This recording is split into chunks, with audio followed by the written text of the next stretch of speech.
Bonjour à tous, donc pour accéder à ma classe à la maison sur le site du CNED, il faut donc taper lycée.cned.fr. Donc vous allez créer en fait, alors là j'ai déjà des identifiants parce que j'ai déjà créé un compte, mais la première chose à faire c'est créer un compte, ou accepter les conditions d'utilisation. Donc on met un nom d'utilisateur, donc on choisit un mot de passe en respectant la consigne suivante, c'est-à-dire 8 caractères avec des chiffres, des minuscules, majuscules et un caractère non alphanumérique. Donc là où il faut être vigilant, il faut un profil utilisateur évidemment enseignant. Sinon, vous n'aurez pas les fonctions d'édition ou l'accès à la future modalité de classe virtuelle que propose le CNED. Vous renseignez votre date de naissance et indiquez plutôt votre adresse académique. Voilà, donc vous cliquez sur créer mon compte. Donc voici le message qui est reçu suite à l'inscription. Donc un message envoyé à l'adresse renseignée auparavant, donc l'adresse académique préconisée. Donc il faut aller consulter pour valider et terminer l'enregistrement. Donc on reçoit automatiquement ce mail donc à l'adresse acpoitiers.fr, ma classe à la maison lycée, confirmation de l'ouverture du compte. Donc voilà, ça a bien été enregistré et il faut donc récupérer le lien. Bon, il sera peut-être actif suivant votre client de messagerie ou votre boîte mail. Donc on reprend cette adresse et on va donc confirmer. Donc votre enregistrement est confirmé, on continue. Et on arrive sur le tableau de bord avec la vue d'ensemble des cours. Donc les cours qui sont proposés par le CNED, donc à découvrir en fonction de vos enseignements. Et on a, voilà, ça c'est caché pour les élèves. On a donc la possibilité de créer des classes virtuelles.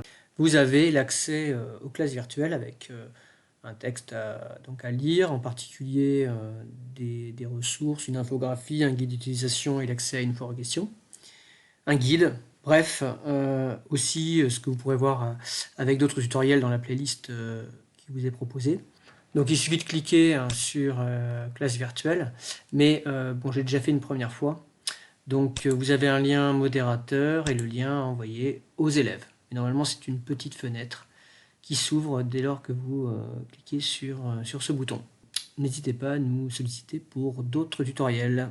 À bientôt. Pour entrer un peu plus dans le détail dans l'utilisation, le paramétrage et l'utilisation de la classe virtuelle proposée par le CNED, je vous invite à visualiser les 3 prochains tutoriels sur la playlist qu'on vous propose pour la continuité pédagogique.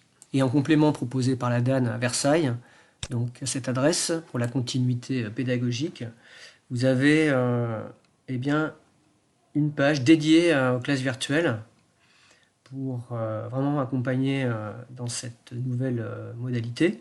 Donc de nombreuses ressources pour les enseignants, pour créer son compte, etc. Il y a même une ressource d'auto-formation de 20 minutes proposée, animer une classe virtuelle. Vous avez aussi une ressource H5P ici, qui permet de voir les différentes propositions pour vous aider à préparer et animer une classe virtuelle. Donc vraiment, c'est très complet, très complémentaire pour vous accompagner dans cette prise en main de la classe virtuelle que propose le CNED. Donc pour chaque proposition, il suffit de cliquer sur la proposition, partager son écran, et vous avez une petite capsule vidéo qui vous explique comment partager son écran quand vous utilisez une salle de classe virtuelle. Donc par exemple, une capsule vidéo pour rejoindre la classe virtuelle. Donc voilà, c'est assez rapide et donc vous avez une aide ponctuelle pour chacune de ces propositions. Je souhaite sincèrement bon courage à tous. Il n'y a pas que Moodle pour faire de la continuité pédagogique, mais c'est vrai que c'est un bel outil. Voilà, si vous avez des besoins, n'hésitez pas à nous contacter. Et encore une fois, bon courage et à bientôt.